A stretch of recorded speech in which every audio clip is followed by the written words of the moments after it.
முன்னெடுத்துக் கொண்டிருக்கின்ற அது தொடர்பாக அல்லது அதற்கு எதிராக தங்கள நாளாந்த வாழ்க்கையே போராட்டங்கள் ஆக்கிக் கொண்டிருக்கின்ற அனைத்து சமூகங்களையும் மனதில் நிறுத்திக் கொண்டு அவங்களுக்கு எங்களுடைய மரியாதைகளை செலுத்திக் கொண்டு அவங்களை கௌரவப்படுத்திக் கொண்டு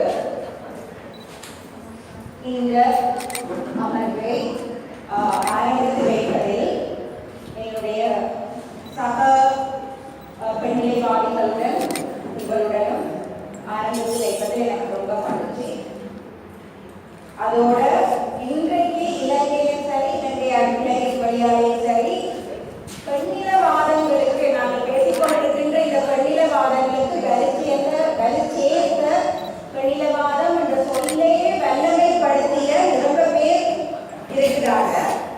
இருந்தாங்க அவங்களையும் இருக்கிறாங்களோ இருக்கிறாங்களோ இல்லையோ தற்போது அவங்களுடைய இருக்கிறாங்களோ இல்லையோ அவங்களையும் ஞாபகப்படுத்திக் கொண்டு அவர்களுடைய பங்களிப்புகளையும் ஞாபகப்படுத்திக் கொண்டு அவங்களும் அவங்களுக்கு வாழ்றாங்க என்பதையும் புரிந்து கொண்டு இந்த அமர்வை நாங்கள் தொடங்குகிறோம். இன்றைய அமர்வானது இந்த பெண்ணிலைவாத கருத்தியல்களுக்கு இன்னும் வலிச்சேர்க்கிற மாதிரி வெல்கமும் சாதியும் என்ற துணைப்பொருளில் கருப்பொருளில் கலந்துரையாடப்பட உள்ளது. அதை தொடங்கி வைக்க சாதியும் பெண்களும் என்ற தலைப்பில் கவிஞர் உங்களுடன் உரையாடுவார்.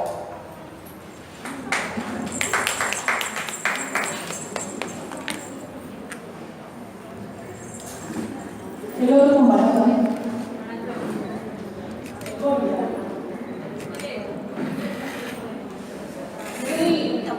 சாதி அப்படின்னா என்ன, அது எப்படி உருவானுச்சு அப்படிங்கிறது ஒரு வரலாறு இருக்கு. அது ஒரு சிறிய வரலாறு.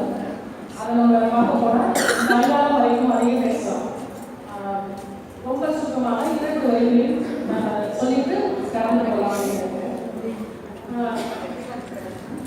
மனு தர்மபடி தலையில் பிறந்தவர்கள் பிராமணர்கள், அதாவது பார்க்கிறவர்கள், தோழில் பிறந்தவர்கள் வைசியர்கள், தொடையில் பிறந்தவர்கள் சக்தியர்கள், காலில் பிறந்தவர்கள் சூத்திரர்கள். இதுதான் மனு தர்மம் சொல்லி வச்சுருக்கேன். அப்போ யாராவது எந்தெந்த வகைப்பாட்டுக்குள்ள வருவாங்க அப்படின்றது நம்ம இதுலேயே தெரிஞ்சுக்கலாம். இந்த 4லும் அடங்காத ஒரு பிரிவினர் அவங்கதான் பஞ்சவர்கள் அல்லது அவசரக்கூடிய தனித்திகள் ஒடுக்கப்பட்ட விழிப்பு நிலை மக்களாக இருக்கிறாங்க. இதுதான் சாதியுடைய அந்த ஹைரார்கி, அந்த படிநிலை. அதை மனசுல வச்சுட்டு நம்ம இந்த செஷனுக்குள்ள போறது சரியாக இருக்கும் அப்படின்னு நினைக்கிறேன். முதலில் காய்கறி சமூகமாக இருந்த நம்முடைய சமூகம் பிற்காலத்தில் எப்படியோ அது மாறுது, ஆண்களின் கையில போகுது. அதற்கு பல காரணங்கள் இருக்கு.